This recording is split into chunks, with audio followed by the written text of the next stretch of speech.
Sup, Shubes? I'm Gravy Fries, and we have another What If on our hands. That's right, the series that keeps getting weirder with the possibilities of Randy Cunningham, 9th grade ninja. Today, we're going to discuss what would happen if First Ninja never came back after he quit. I think this is going to be a fun one. Now, there's two possibilities that could happen here, but let's get into the first one. Let's explain, for those who don't know, what happened. So, in the season 1 finale, after the Sorcerer's Free, Randy messes a lot of time up. He has the Eye of Eternity, which has the Tengu in it, and, well, he's not even in the hole. So, pretty much, they're doomed. First Ninja gives up, as I'm going to quote from the show. When you've given all you can, you have nothing left to give. I quit. He leaves with Plop Plop, and then Randy decides to fight.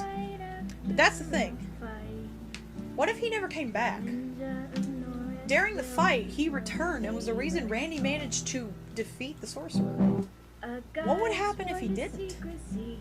As we know, before he showed up, Randy was on the ground well, Howard was on the ground, and Randy was on the roof, injured. How could that have gone? I mean, Randy could dodge. He clearly wasn't damaged enough that he couldn't move or block it. So let's go into that one. And this one's going to be reaching a little, as let's be honest with ourselves, the show isn't going to show us killing Randy. So I feel like by that point, once he sees Howard's injured, it'd give him a little boost in strength. He dodged the hit and managed to fight the Sorcerer off just enough that he could get away and get Howard. Eventually, he would start thinking of ways to lead the Sorcerer to the hole. He'd lead the Sorcerer there and eventually manage to make him drop in. Obviously, he'd have to get a boulder and he'd throw it on. He's having even more trouble holding the boulder down, unlike Plop Plop.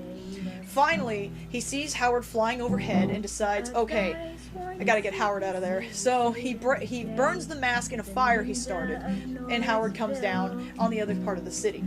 He gets the Tengu stone, slams it into the rock, and then the Tengu flies down and traps the Sorcerer. Howard asks how severely this is gonna mess time up, and let's be honest with ourselves, it's going to. Once Randy and Howard do go back in time, they notice things have completely shifted. The Sorcerer is drastically different, and the history of the ninja is even more different. It explains a major difference in their legacy. That the ninja had quit and another warrior had came in. A man called Randy. And now they think there's an immortal man named Randy who protects them for 800 years, and that the ninja had dropped out a long, long time ago. How is Randy gonna deal with that? Well, simple. He tries to get the Nomicon. But when he goes into the Nomicon, it's different. It's kind of empty. He asks the Nomicon what to do and what's going on, and simply put, one of the brothers show up and tell him, our brother gave up. So now it's on you. And now Randy's got extra anxiety, because when he comes out of that Nomicon, he's like, oh sweet lord, this is all on me now, isn't it? I realize that one's a little bit of a shift, but yeah. Now for the other possibility, and I think this one's weirder, if I'm being honest. Randy's on the roof, right? And he's about to get attacked by the Sorcerer. He already got hit once, and Howard's being just electrocuted by a giant Sorcerer. And he's about to get attacked again. Sorry, I'm a little hoarse. As he's about to get attacked, you notice something. Try to grab the Sorcerer. It's not anything major, but it's something.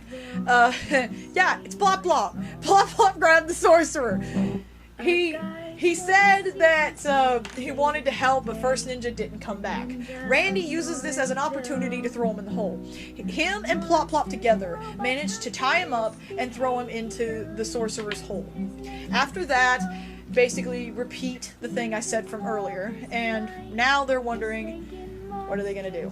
It cuts over back to, well, the future. Things are different, but not as different as they used to be. When Randy goes into the Nomicon, it's good, but it's still damaged in some way. Almost like it's showing someone's pride was hurt spiritually. Randy looks at this tower that seems a little broken, and First Ninja comes out. He said, I thought you quit. And First Ninja says his deepest regret is that he gave up, but you didn't. And he gives him the feather, as he did in the first season 1 finale, and he basically tells him, don't give up like I did. Please write your history, and don't end it early.